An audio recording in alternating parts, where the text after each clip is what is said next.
All right, I believe we are live for Sunday. Today, we're going to be talking about some of the failures of housing authorities, and I want you guys to also know this will be a live video. So before we get started, I'm going to do a few introductions and also introduce my little secretary here. She's working with us on a Sunday. So we're going to talk about some of the deficiencies, and namely, HUD brought up a situation of roughly 82 deficiencies for Washington, D.C., which is one of the largest housing authorities in America. And what's interesting about that is, guys, a lot of people have commented and asked and even called our office about this, but the reality is a lot of you believe that, the failures in the system of applying for vouchers. But sometimes you need to address the bigger, the big elephant in the room, and that's the fact that housing authorities are responsible for a lot of the mismanagement of people, cases, and vouchers. That is an absolute fact. I've proven that through the videos what we did for LA and the Los Angeles Housing Authority. And now we're going to talk about DCHA, which is Washington, D.C. area. 82 deficiencies, okay? So at a very small segment of that, it would mean essentially that this particular housing authority is failing in every single possible way. So what I'm going to do right now is I'm going to go over some of the failures that are happening there, and then I'm going to discuss how that might impact you with the housing authorities you're dealing with. So auditors cataloged 82 deficiencies through DCHA. And I'm going to be honest, this reads more like an indictment. And just for those of you that don't know, HUD is not the housing authority. And what's interesting, more interesting about this case being in DC is this. Here is the DC Housing Authority. Here's HUD right down the street. I mean, literally HUD's main building. Here are the people that need this stuff. And here's how it's absolutely failing. One of the biggest housing authorities in America basically has just said today that we're absolutely failing to get anything done. When you see people at McDonald's and their job is to hand you a cheeseburger out the window, right? They're looking on that register for a picture of a cheeseburger so they can press it. It's symptomatic when you deal with housing authorities like DC and LA.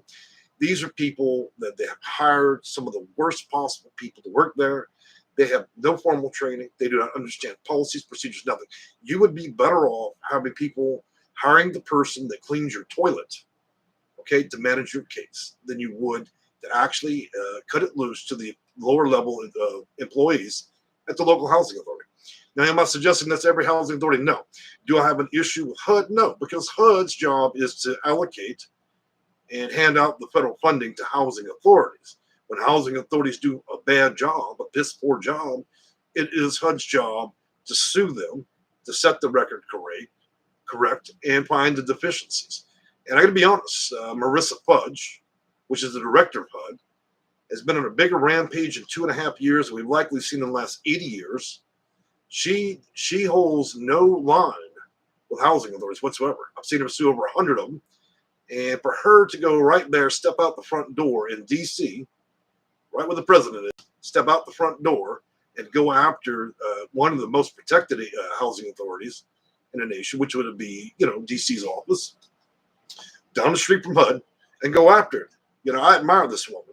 It makes no difference to me what political side she's on, but her ability to expose is potentially one of the best things I've ever seen outside of course, the earlier videos I'd made on, the United States government issuing the additional 20,000 vouchers to help people, and of course, the readjustment of rent reasonableness. So I think it's quite amazing. So let's bring this all in perspective now.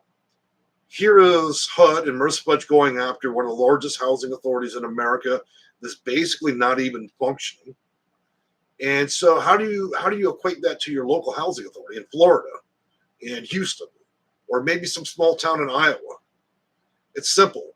If a housing authority of that size is a complete and utter fucking failure, then what estranges you from that possibility of your own housing authority? So let's talk about the failure. I'll talk about failures, but let's back it up with absolute evidence. So, one of the first things they did is HUD recommended basically the director of the housing authority itself start actually following its own policies and reporting requirements uh, procurement policies as well. And procurement policies are typically that people that underwrite all the policies for housing authorities. A big source of that would be Nan and McKay, which underwrites a lot, but they're not the sole company that does all the writing. So, by the way, housing authorities and the information, policy, procedures, data manuals, and so on, that stuff is not by design done by employees at the housing authority. It's not done at HUD. Actually, they're underwriters that have nothing to do with either. Okay. So it's interesting how you can have a very highly educated, potentially wealthy person underwrite a bunch of shit they have absolutely no clue about. And so that's how it works, right? You don't actually think the president, when he sits in his Oval Office, do you think that fella, you think he writes all the policies for the country? No. He hires Harvard-educated people that have never had a hard fucking day in their life, and these are the morons that write the policies in which housing authorities follow. Now, they will modify it on a local level, but do you see how the game works now? So let's go on and continue the deficiency here and see how serious it actually gets.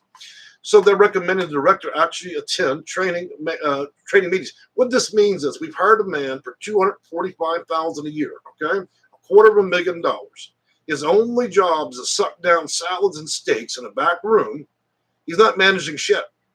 And you're going to see why as we keep going down this list. Here's a man that just shows up. He expects his $250,000 every year, direct deposit in his bank account, and nobody put his ass in check. None. Just sitting up there like a fat cat. So, at this point, we go down from director and we go into board of directors. Here are the very men that we've elected in, okay? Now, this is supposed to be fair and reasonable, right? So we go ahead and elect all our friends and family members and all the people we like to benefit. Now they're all hosting the board. The board had no fucking idea what's going on. The board don't even know what it's doing. So now they're going to have to fire the whole board. This is the DC Housing Authority. Okay, this is just one housing authority. Now that we're going to fire, we got to get rid of the director, we got to fire the whole board, and let's keep going. So they go on to talk about that there's no policy in place. So we're showing up for work with nothing to do. I can't imagine how else we could possibly say that, okay? Now, it's going to get more interesting because we're going to talk a little bit about occupancy. I had to scroll down. I had to actually take notes for this, guys. So, the DC office manages project-based housing. Thus, the photo you saw. And actually, that is not a random photo. That is actually project-based housing at its best. You might imagine that actually being homeless would be better than living in that ramshackle building where I can assure you that Bob is smoking crack, Sally's turning tricks, okay? There's gunshots. That's project-based, and that is DC's office finest not doing their job. Buildings falling apart. The people in there deadly. The ones that aren't trying to get out, right? That's only one example. So here's the problem. After an audit, we find that 1 in 4 units, they have 8,000. So now the housing authority is not only the person issuing the voucher, they also become a large majority, they actually become the landlord too. So what happens when you go down to the housing authority, you sign up and you need housing, and then they, oh yeah, we got a quick, easy apartment, and they own it. So now they not only are the person that are controlling you by your voucher, but they control your housing. Then they send you to the projects, okay? And that's exactly why our company doesn't get involved in that.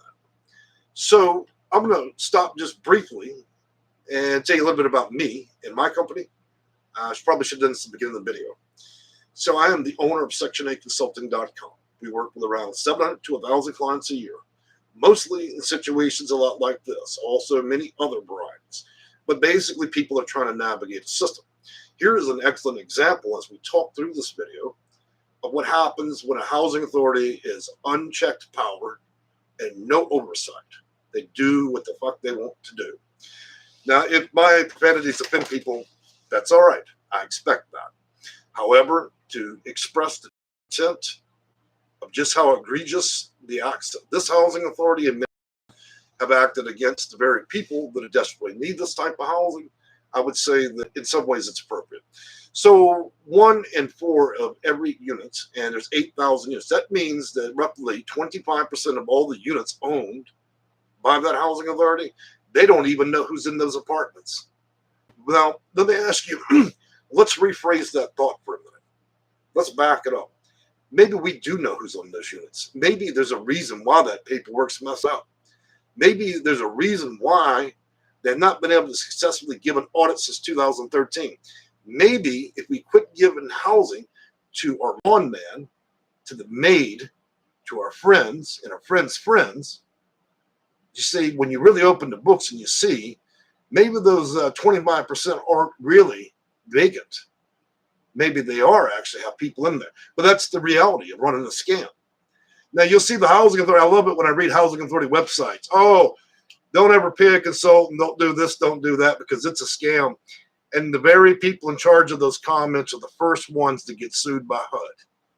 You type in the word lawsuit, Housing Authority, you'll see 100 just this year, 100 or more.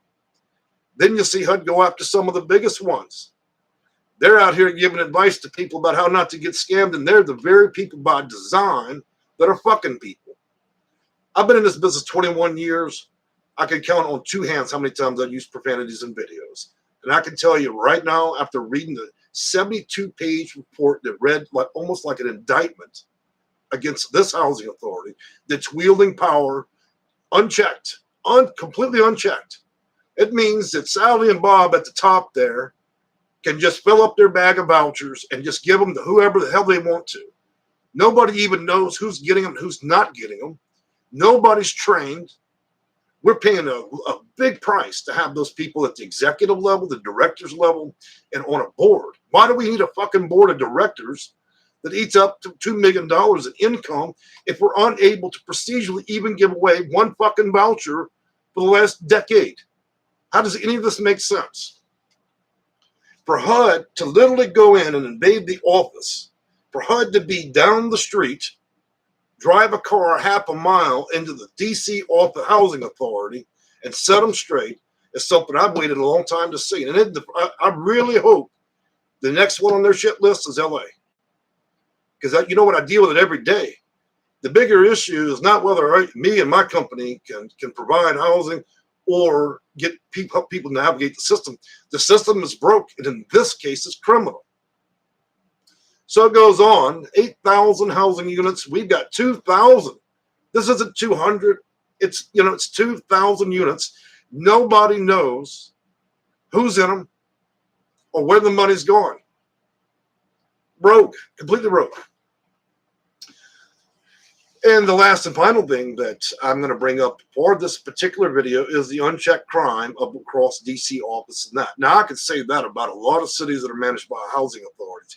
But I think today, the DC office needs to own what they've done and installing the friends and political constituents and all that other stuff in there and sucking up money on you're hiring children from McDonald's that can barely press the cheeseburger button, and they're over here managing the housing authority. Okay, the same little assholes, when you call over the housing authority, you call 900 times, you finally get somebody to answer, and they talk to you like a hooker on 3rd Street. Tell me you've not experienced that when you dealt with the housing authority, especially on the East Coast. Now, I've dealt with hundreds of these. Rarely does it come across to these people, hey, let me just pray for you. Let me call you next Tuesday to see if you're doing all right. It's usually dealing with people that don't have anything to say other than being dealing with you in harassing and undertones, okay? So I really think that, reading this, I'm really, really happy with the job that HUD's been doing this year. I realize they don't fight every case, but HUD's job is to allocate those federal funds down to housing authorities. And when they do shit like this, it is HUD's job to go in and investigate it and then knock them off the block. Okay? HUD does not issue vouchers. A lot of you guys got these things confused. They're not connected. And I think that Marissa Putch is doing an amazing job. This woman is not politically scared of anybody. She will come to your housing authority and she will get everybody fired if that's what needs to happen. And, the shocking part is the reason DC got away with this so long is because it's in the very city where it's next door to HUD. So you see how that becomes adversarial. You don't really want to touch a hot potato. Well, it finally happened. It finally happened. I hope for everybody's sake that's in the voucher program, that's in housing, that's disabled and a senior, that's in a DC area or anywhere in control of the DC Housing Authority gets justice behind this. I hope they do clean it up. I hope a lot of these fat cats getting big checks, I hope they get their walking papers. I really do. I'm disgusted with it. I want it to be sickening and egregious, because the very people in charge of protecting people and giving them housing are the very people at that housing authority that are exploiting everybody, whether it's by virtue of no education, not giving a shit about your job, or even wanting to do it properly. But I mean, after reading the 72-page report, this spells out is criminal. That's what I have to say about it. We'll see what little mama has to say. She must like the sound of my voice because she's taking a snooze, guys. That's one of my kittens. I have a lot of my rescue cats as well. All right, guys, I'm going to see the comments. Hopefully I haven't heated up too much here. Sunkissed, hello and good afternoon. Is it possible for a person to pay the difference in rent if they can't seem to find low-income housing? Well, it's certainly possible, but it's not always allowed under a HAP contract, okay? By the way, it's a live video. Welcome to comment. Say what you like. I realize this was a pretty fiery video, but let's be honest. We're all grown people. Whether you go to church or not, or you like profanities or not, let's just be honest. It's not my job to sugarcoat anything. You know, we read it out as it's read, and it is what it is. You know, Kimberly, it says amen 100%. Daryl Brooks, how are you doing? And it looks like a comment got held. Brandy Clark, how are you doing? Hey, first line, glad to have you, Brandy. Brandy Clark goes on to say, why did they take away home buyers? Well, you know, the home buyer program for houses was something that fundamentally started about 20 years ago, and then a lot of people didn't get through it. So over the years, the number of housing authorities that carried the program but allow you to use a voucher in order to get a mortgage and then get a house started to reduce. Now, there's probably less than 15% of housing authorities out there that actually have that particular program. I think it's just a program that hasn't been widely used because they made it too complicated. I get a lot of calls about that program, and I've worked with hundreds of clients to help them get through that. But it's not been made easy. Too many rules and policies and procedures to meet. That's why. Brandy Clark goes on to say, I'm in Los Angeles. My heart goes out to you, but you know what, Brandy Clark? On the 17th, LA is going to open up that housing authority list. Hey, guys, I want y'all to disregard the news. They were talking about 400,000 people applying. That's nonsense. They were also talking about nobody's got a chance to get a voucher and that it would be a 10-year waiting list. That's also nonsense. I've been doing this 21 years. There's no 10-year wait in LA.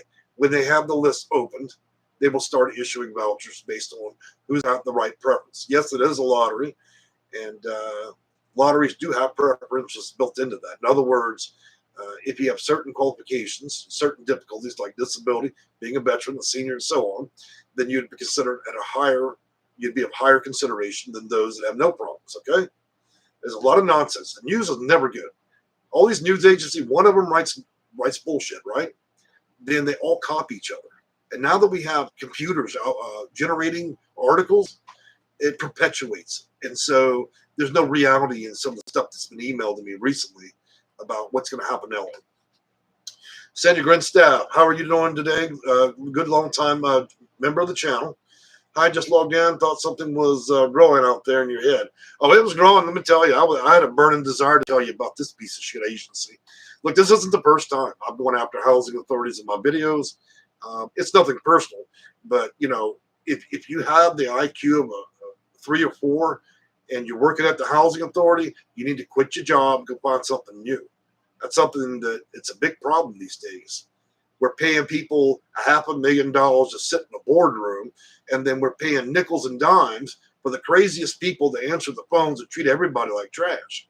This is a big methodology with housing authorities, talking to people like shit. And, you know, I deal with it every day because I have to call these places. I have to deal with it for my own clients. So I understand as much as anybody else does. Bang, bang, bang, kiss, kiss. I love the name. So that's an interesting name of the day. So I'm so happy you're saying this.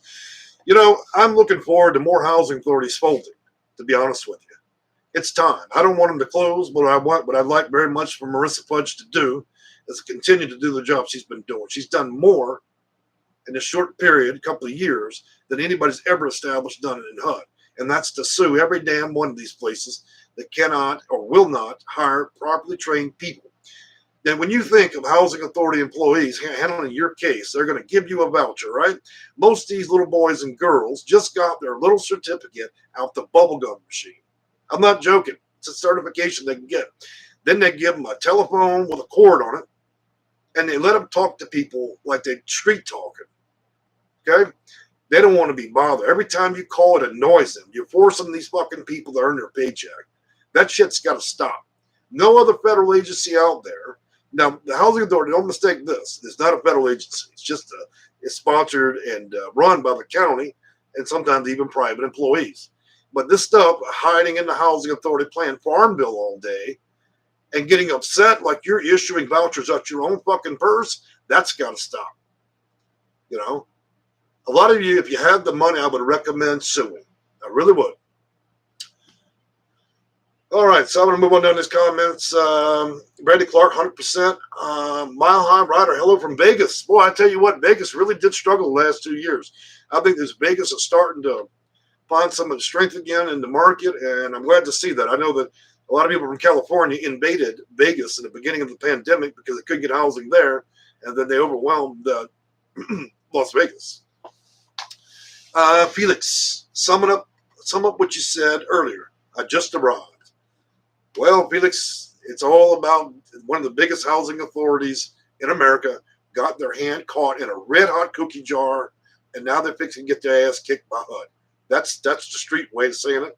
On a more perfect note, they got 82 violations. They're going to fire probably the director of the entire board, and then once they start testing the rodeo clowns working the phones there, probably all those little boys and girls that work the daytime at Taco Bell and then they come and moonlight over at the Housing Authority, they're probably going to get their last little paycheck too. You know, DC, I've avoided making videos about that place because I know how bad it is over there. I've never functionally made a video for the city of DC for this one purpose, because I know just how downtrodden that is. And it amazes me that HUD is literally their biggest, HUD's main office is there, and so is the president. But that thing is run like a brothel over there, full of idiots. Well,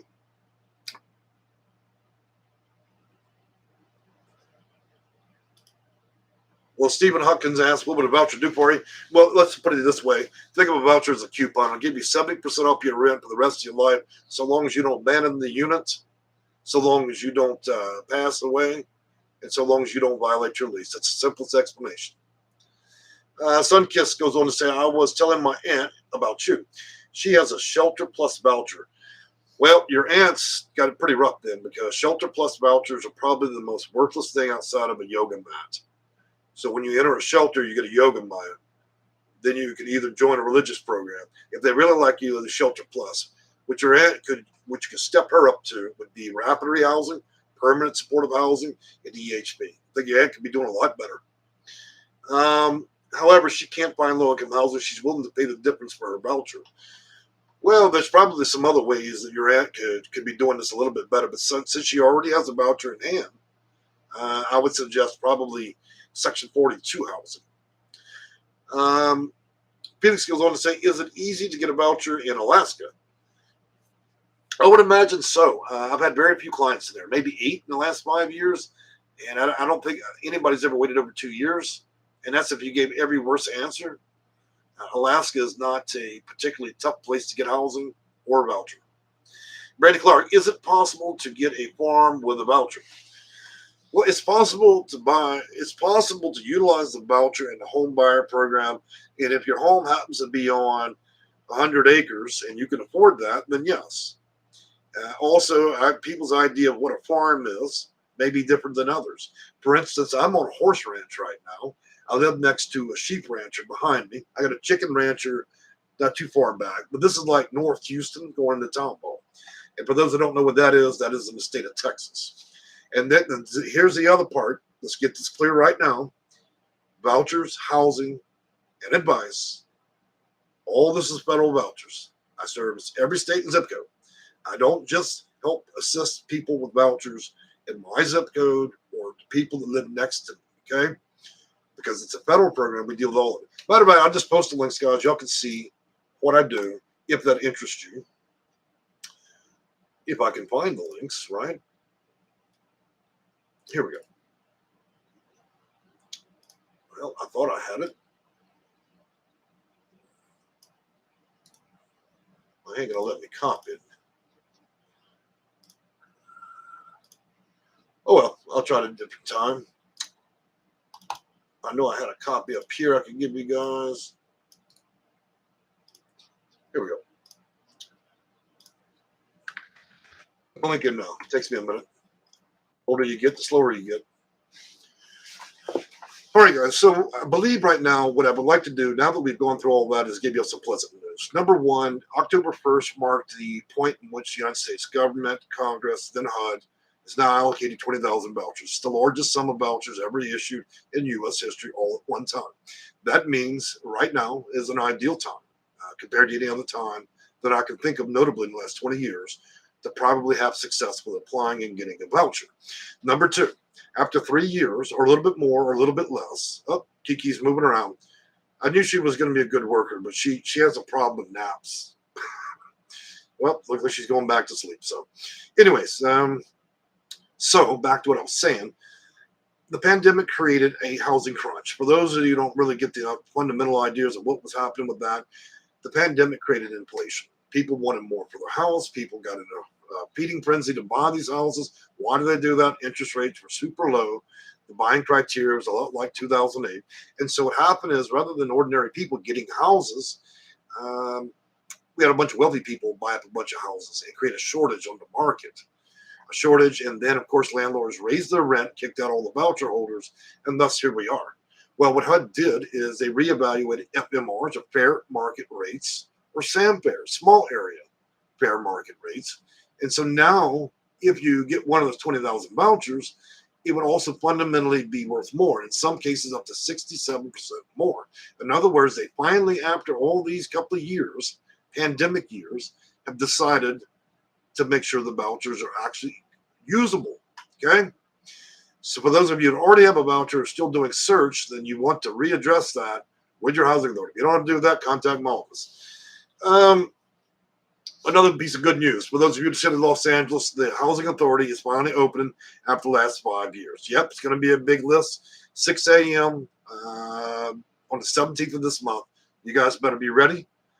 If you got a bad signal, I would suggest parking your car or walking and getting as close to their servers as you can. Where does the LA Housing Authority keep its servers? Right in the building.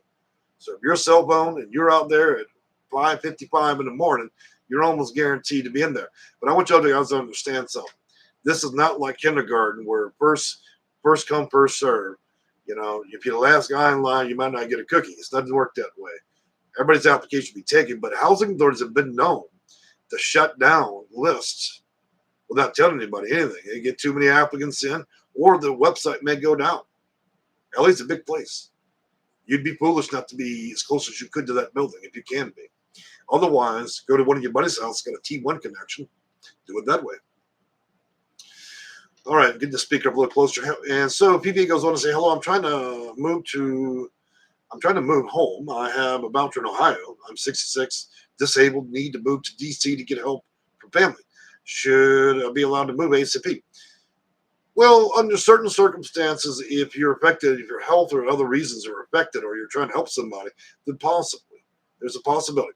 If you've had your voucher greater than 12 months and you've successfully survived at least 12 months of a lease, then you're more than entitled to what they call portability, which means you may take your voucher and move it to a different city.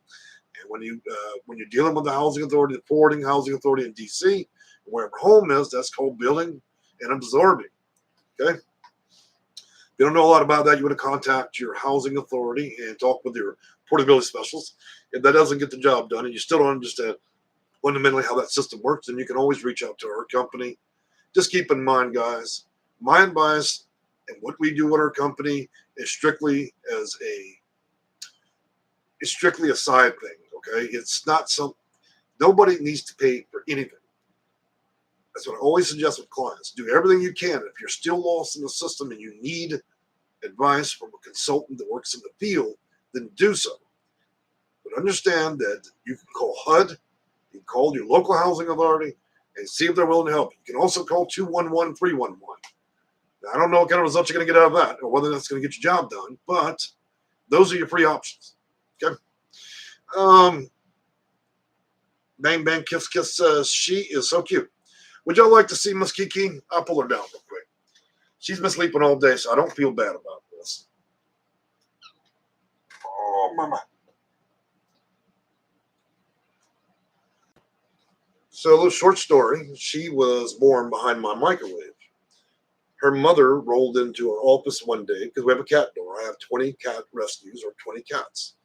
And Mom started visiting a lot. She started eating a lot. We started feeding her a lot. Well, after a while, she got pregnant, and she had a big belly, and I felt the desire to help. And so, under the microwave is a short 30-gallon water heater directly under that, so it provides heat. And of course, the space where the microwave was rather large, but enclosed. The mother chose that place as her birthing grounds. And of course, one day when I get into the front part of the office, I see blood running down the shelf, and I know what's going on because I keep hearing little chirps. And sure enough, she was one of three, all of which I still have. They're all healthy. They're all happy. But I got to tell you, that was a rough run for all of us that work here because we had to care for those kittens for 2 months to the point that I was delirious because they had to come home with me. And I got to tell you, it destroyed a mattress between pee and everything else. But you know, when you find something in life that you love, that you're passionate about, much about how I feel about this company and the people that I get to work with, I also feel for animals. So if you're a pet lover, we'll definitely get along famously. I don't know, I have a big soft heart, and that's probably why I do this stuff. It's certainly not for the benefit of making nickels and dimes off of YouTube videos. I do this stuff for free for you guys to help. And though this video is not that helpful, it's more of a spanking to the housing authority. It's still there to help you guys better understand what you're encountering and to get more accurate information. So if you appreciate it, then you're welcome to it. PP says, can I pay to help me to get in housing? Well, PP, you can contact our company and see if consulting would be appropriate, okay? That way we can give you your company detail, licensing, insurance, bonding. You'd be under contracts agreement and so on. And all the different things that go into that. So I would say just reach out to us. There's some links, obviously, in the description of the video. Bang Bang Kiss Kiss. Oh my God, thanks you. She's adorable. Michelle Highrider. I love animals. Have a great heart. Well, you know what, guys? You go to if you click on my photo on the main page, and you go to my community page, so it's like a website where you have a bar community page. We posted our Halloween pics today. I think I put up pictures of 11 of the Kikis we have. We had a lot of rescues this year. And by the way, the cats that I rescue, we keep permanently. For those of you that are pet lovers, so and I know there's plenty of you, because I got to tell you, early in making these videos, I had to accidentally put a cat in the video. It was an accident. I realized how much a lot of people love that. So by virtue, sometimes the cats are in the video. I don't do it intentionally, but if y'all enjoy it, I enjoy it. Brenda Cook goes on, we enjoy the conversation. Well, I'm glad you do. Brooklyn Nicole, love that. Bang Bang Kiss Kiss, thank you so much for all you do. Thank you for being the first person to thank me today. Mile High Rider, thank you very much. Important information, sir. Thank you, Mile High, for being the second person to thank me. You know, out of 10 years of doing this on YouTube, over 600 videos, at my own time, peril, and cost, including all the equipment, countless hours, all the way through the pandemic. You know, I rarely get thanked. And what's more imaginative is we deal with 700 to 1,000 clients a year. We help them navigate an impossible system. Most of these clients are able, at some point, to get a voucher within a couple of months. In many cases, really. And a lot of them will get what they need, and I never hear another word from them again. Not thank you, not go to hell, nothing. They simply get what they need and they go. Only 3% of our clients ever call back to say, hey, you know what? The most important quality of life issue I had in my life was housing, and you have fixed that for me. So it's strange, but that's the world we live in today. Sometimes jobs are thankless, but that's all right. Hey, I kind of look at it this way. When you take your last breath, as long as I don't regret the life that I've lived, I don't worry about it. I don't worry about what clients think. So for those that appreciate it, that's certainly a good thing. Brandy Clark, haha, skeleton cat picture. Yes. So Brandy Clark appears to have hunted down our photo of all the kikis today on the community page. Sun kissed by dark skin. That's another interesting name. And hypergamy. It calmed my anxiety. I'm glad that it calmed your anxiety. Shug Shields, thank you, Jay. Where can I find your housing section 8 Nevada? Let me, if you want to do Nevada, I'm going to post a federal database that will have all known housing authorities in America. So that should help you guys. So I'm going to give you a few tools to shorten your search for housing. Here comes that link. You can look up your HA or your housing authority there. Now, guys, if you're facing homelessness, you're already homeless, you're going to be imminently homeless, you're out of rent money, and you're probably going to be homeless, then there are options out there for you, okay? The housing authority is not the only place in the nation that can give out vouchers, and it's not the only place that gives out vouchers that are federally funded, okay? There are other places. That's the thing about following the news. And you know what? Google and the news are great for certain things. They can teach you how to do all kinds of neat things, including YouTube. But when it comes to housing, a lot of the information outside that I've read and seen on Google and so on is highly inaccurate and usually over a decade old.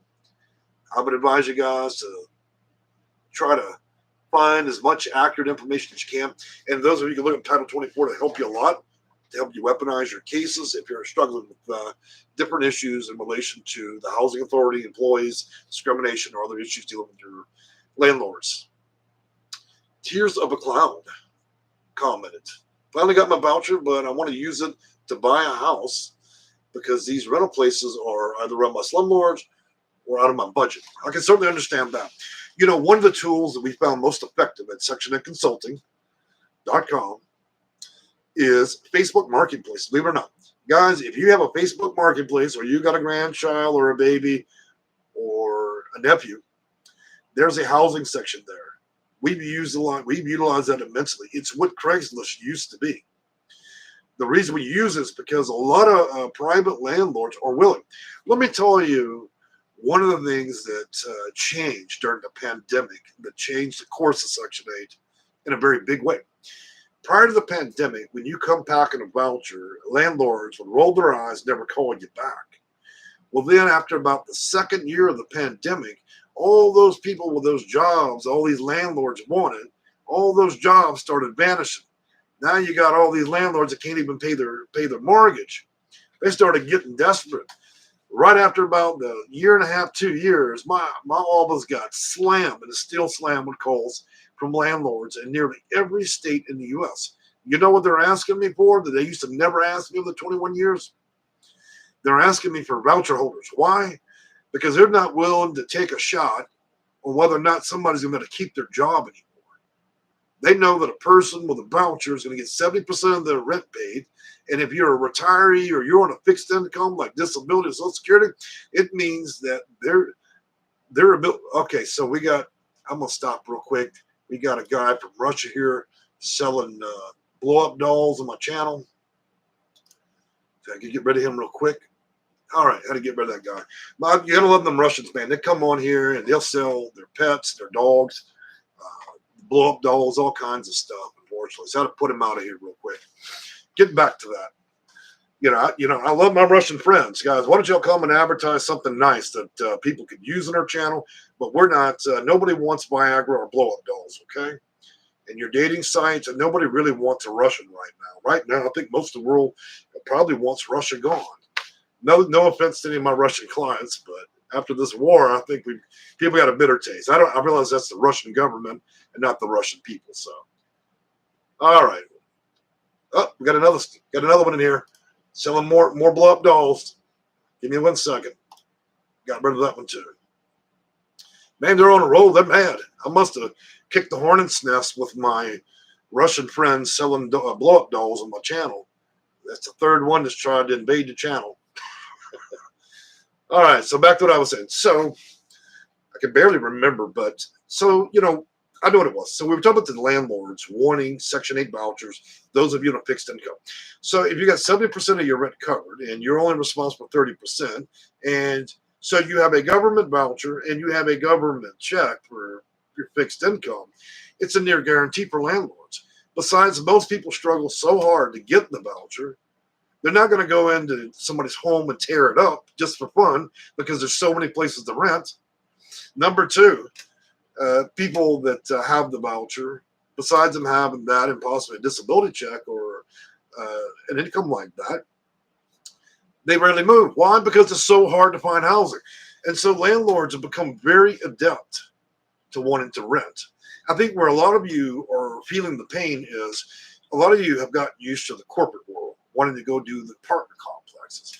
A lot of you have been swindled by the housing authority because you don't fundamentally sometimes understand the differences between project-based housing, public housing. That's when the housing authority not only issues a voucher to you, but they also become your landlord. Now, when you give those little boys and girls with the certificate out of a bubblegum machine that much control over your life that they both give you a voucher, then they become your nasty landlord after they talk to you like a dog on the phone, right? After you've been through all that shit with that housing authority, now you're going to allow them to be your landlord. And then what are they going to do? They're going to move you into the county jail. They're going to move you to the county jail. This jail is very special. It doesn't have bars on the window, but people in there, they turn tricks, they smoke crack, and they shoot each other. And I've had to rescue more seniors and disabled that were swindled into that shit. Now, am I suggesting that all project-based housing that is owned by the housing authority is bad? No. There are lots of instances where it's not. But most of what I've seen, look, I wouldn't send Satan to rent there. And if they can't manage the housing authority, if a rodeo clown can barely answer the phone, she can barely manage her job, it might break her fingernails to cut you a voucher, and now you want that crazy bitch to be your landlord? Guys, really? Let's think about that for a minute. So I would suggest to all of you, private owners, non-corporate, stay away from project-based housing. If the housing authority owns that damn building, you should go far, far away. You'd be better, I'm serious, you'd be better renting from a hooker. I'm serious, don't do it. All right, so, Section 42 is a good option for those of you that are 62 years and older, also 55 plus. Section 42 is when a building owner engages in a tax credit or lich. And what that lich project does is it allocates taxes to the landlord for him to allocate a certain percentage or units of his building to low-income individuals. And that would be an ideal situation. However, it doesn't come with portability. It means that if you go to the building and you're, say, 55 plus, 62 plus, then you can rent there. But what would happen is the funding would be at the apartments. When you move out, you have to do it all over again. Now, the rest of you, I would suggest taking your vouchers and finding private property.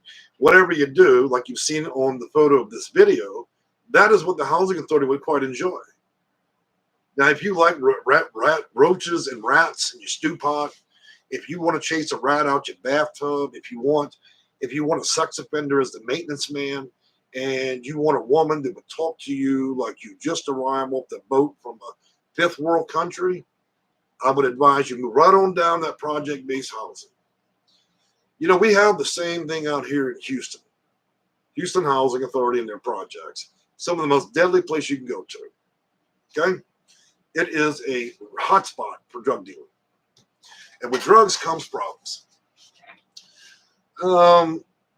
James, Arizona. Hey, Jay, it is James from Arizona. If you are awarded a voucher this year, but next year, can they decrease your rent in January? No, I don't think. No. The new FMRs issued by HUD, so fair market rates, and SAMPARs, or small area market rates, fundamentally have to remain either the same or go up. There's no reversal in this deal. If there is, it'd be very rare. I don't know any situation where rents actually go down. It's fundamentally almost impossible, right? Especially with inflation. That would also mean that the HUD had done a poor job at overpaying for rents, and I don't think that'll ever happen. Look, we can fund the army and the military with trillions. We can fix every pothole in the nation and spend trillions. If people need housing, we'll spend $1. We really do, as a nation, have our policies fucked up, to be honest with you. It would seem to me that if we could stabilize people, then we probably would do better as a country rather than fixing potholes, you know. Bang Bang Kiss Kiss says, I think he was saying Facebook Marketplace. Yes, I was.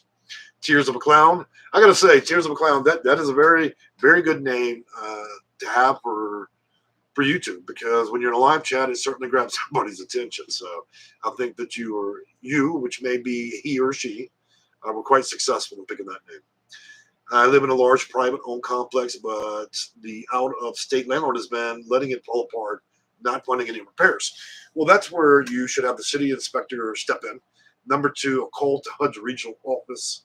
I would first file with the HA, the Housing Authority. They'll probably blow you off, and then I would step it up. Thing is, you want to follow the correct line of procedure. That way, you can throw hot coals in the landlord's pockets and see what happens. But the bad part of that is they may try to get rid of you, or they may choose to not renew your lease for any good cause. So there are always repercussions, but there's ways to defend yourself as well. It depends on how egregious those repairs are, and whether or not it affects your quality of life, and whether or not it's part of the actual HAP contract itself. It isn't violating city code or ordinance. So there's lots of remedies. It depends on how much pain both parties can enjoy at the same time. I've fought cases like that with clients, and I've also fought it with clients that had attorneys. We get calls from attorneys' offices quite frequently. Why? Because attorneys study law, but they don't study as hard the segment to do with this. Why? Because there's a fundamental understanding that many people that likely have a voucher don't have a great minimum income, thus couldn't afford an attorney. So attorneys kind of neglect the housing issues that come along with it. So I've made it more or less our company's job to do so, and we work in parallel with a lot of different law firms and attorneys independently when they reach out to us.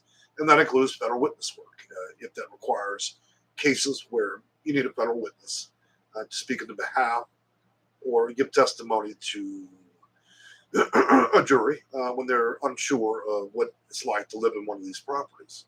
A lot of different things. Impress les tres. I like that. That's Spanish for something. I'm going to copy it, and then I'm going to Google it later. Greetings, how are you? Brandy Clark. Felix, no, that's against the law. Well, guys, I think we've had an excellent talk about DC's office. Again, I want to commend HUD and Ms. Fudge.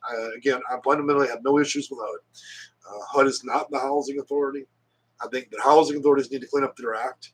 And just because you're treating everybody like trash is not an excuse to perpetuate that. In other words, at some point, if you really do hate yourself, you hate your job at the housing authority, then just quit. Go jump off a let me be careful. We're on YouTube. Go jump off the chair and pray, I guess. There was something more preferred I had in mind, but you know, the thing of it is, guys, if you were in the housing authority and you don't enjoy your job and you want to sit there and turn other people's lives into a nightmare, then maybe it's time to move on. You know how many times over the years, over 2 decades, I have had conversations with former and current housing authority employees, and I would say about 98% of them have contacted me to give me information to help me further, on top of what I've already know, to further what I can do for clients. Because they felt bad because they couldn't do their job, because they were stopped at the executive level, including former directors of some of the biggest housing authorities. What do you guys think that I just read all this stuff over the 20 years? That I was reading their policies and procedures and manuals?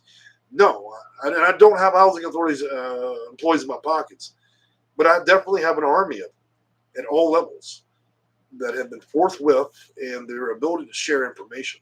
Some of it, which has allowed me to understand operationally every decision these housing authorities make inside and out. It's also exposed a lot of shameless activity.